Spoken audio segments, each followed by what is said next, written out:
Less দিয়ে গজ কাপড়ের জামা আমার খুব একটা বানানো হয় না, সব সময় প্রায় 3 পিস পরি, তাই এবার শখ করে এই ড্রেসটা বানাইছি। ইদানিং কালো কালার জিনিস বেশি ভালো লাগে, কেন জানি না, তবুও এই ড্রেসটার সঙ্গে কালো কালারেরই একটা হিজাব ওড়না নিছি। আর আমার ড্রেসিং টেবিল যেহেতু বেশি একটা লম্বা না আয়না, সেজন্য পুরো ড্রেসটা আমি ড্রেসিং টেবিলে দেখাতে পারছিলাম না, তাই এমনিতে ক্যামেরার সামনে দেখানোর চেষ্টা করতেছি। হাতা পায়ের কাছেও যে ডিজাইনটা দিছি সেটা। দুপুরের সময় বাবু যখন এই যে ঘুমিয়ে গেছে, এখন আমি যাব রান্নার কাজে। এখন থেকে সব রান্না করে রাখলে পরে ইফতারের সময় ইফতার বানাতে অসুবিধা হবে না।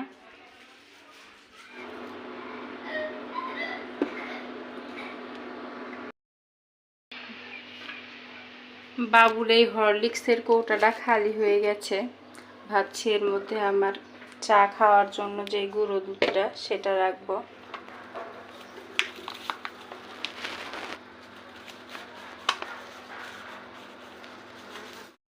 এর মধ্যে একটা চামচও দিয়ে রাখি, নিতে সুবিধা হবে।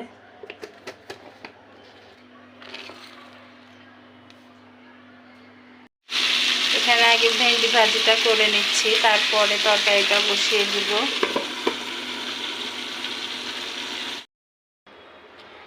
ভেন্ডি ভাজি হয়ে গেছে, আমি ভেন্ডি ভাজিটাকে নামিয়েও নিয়েছি।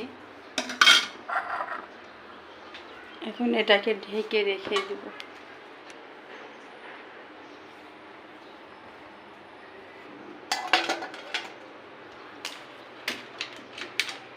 এখন এটাতে আবার তরকারি বসিয়ে দিব। মশলা কষানো শেষ।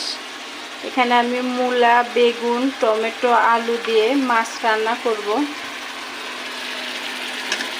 মশলার মধ্যে সবজিটা আগে দিয়ে দিই।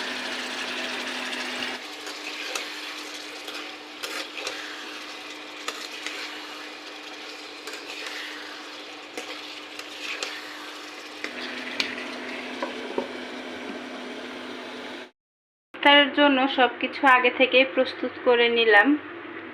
এখানে তরকারি রান্নাও শেষ আমার।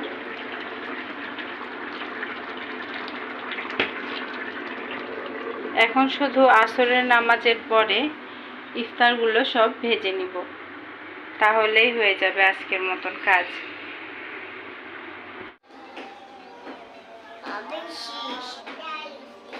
আসসালামু আলাইকুম, কেমন আছেন আপনারা সবাই? আশা করছি সবাই অনেক ভালো আছেন, আমরাও আলহামদুলিল্লাহ ভালো আছি। তো আজকে দেখতে দেখতে 6 রোজা পার হয়ে গেল। রোজার দিনগুলো খুব তাড়াতাড়ি যায়। 6 রোজার অনেক অনেক শুভেচ্ছা ও শুভকামনা রইল আপনাদের সবাইকে। রমজানের দিনে তো সারা দিনের চাইতে বেশিরভাগ কাজ থাকেই বিকেলের সময়, আসরের পরে। এই তো এখন আসরের আজান হচ্ছে, এখন আসরের নামাজের পরে যাব ইফতার বানাইতে।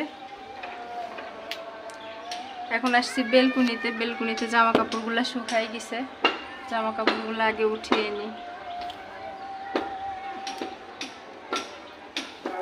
জামা কাপড়গুলো উঠিয়ে এখানেই রাখলাম। আসরের আজান হয়ে গেছে, এখন নামাজ পড়ে নিয়ে আগে, তারপর সব গুছাবো।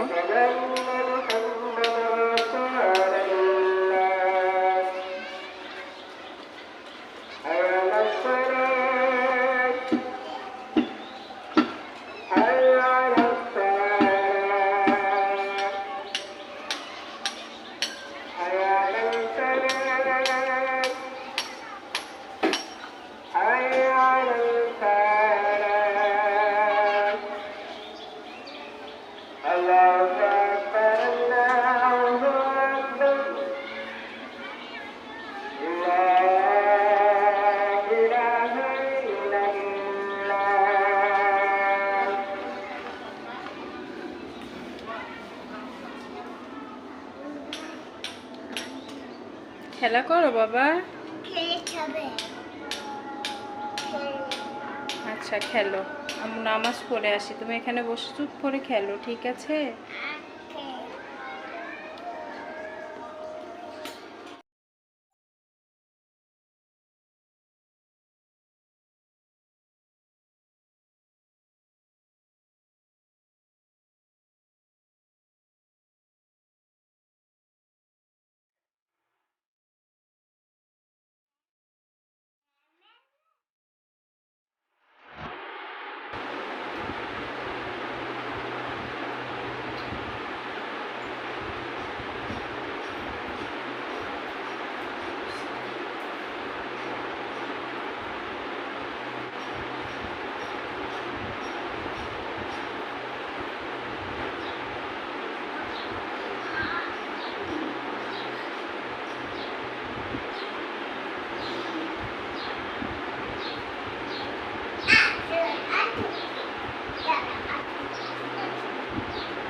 এখন বানাতে শুরু করব ইফতার, কারণ এখন ইফতার বানাতে শুরু করলে সন্ধ্যার আগে সব কিছু হয়ে যাবে।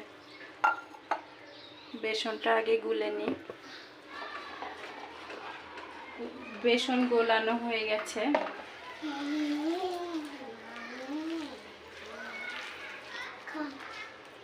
পকোড়ার জন্য ডাল বাটাটাও মেখে নিলাম।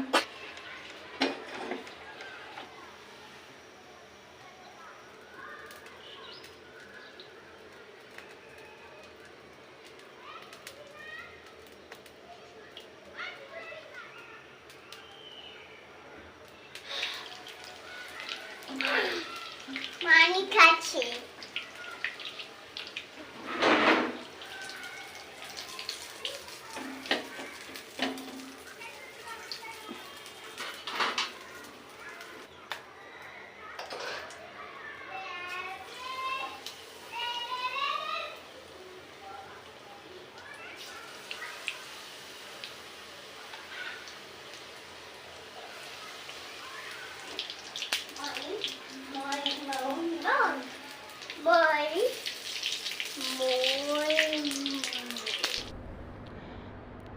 ইফতার ভাজতে শুরু করে দিয়েছিলাম, আর বেগুনিগুলো এত সুন্দর ফুলকো হচ্ছিল, দেখেই খুব সুন্দর লাগতেছিল। মনে হচ্ছে যে না একেবারে বাজারে ভাজে যে বেগুনের মতন সেরকম। আমি কিন্তু বেগুনের মধ্যে এক্সট্রা কোনো কিছুই দিই না, শুধুমাত্র বেকিং পাউডার ছাড়া। বেকিং পাউডার দিলে এরকম ফুলেই থাকে আর মচমচেও হয় অনেক বেশি।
খা এখন তবে যাত্রা বিসি সব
সারাদিন ফুল এনার্জি থাকলেও ইফতারের পরে আমাদের সবারই প্রায় এনার্জি একেবারে লো হয়ে যায়। সে কারণে আমি ভিডিও একদমই শেষ করতে পারি না, একদিনও ভিডিও শেষে আপনাদের কাছ থেকে বিদায় নিতে পারি না।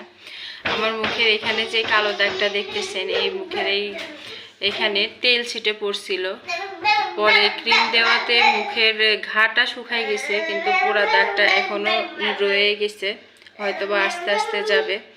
তো আজকে সারাদিনে যা যা রুটিন ছিল সবই তো শেয়ার করলাম আপনাদের সঙ্গে। আগামীতে চেষ্টা করব আরও ভালো ভিডিও নিয়ে আসার জন্য আপনাদের সামনে।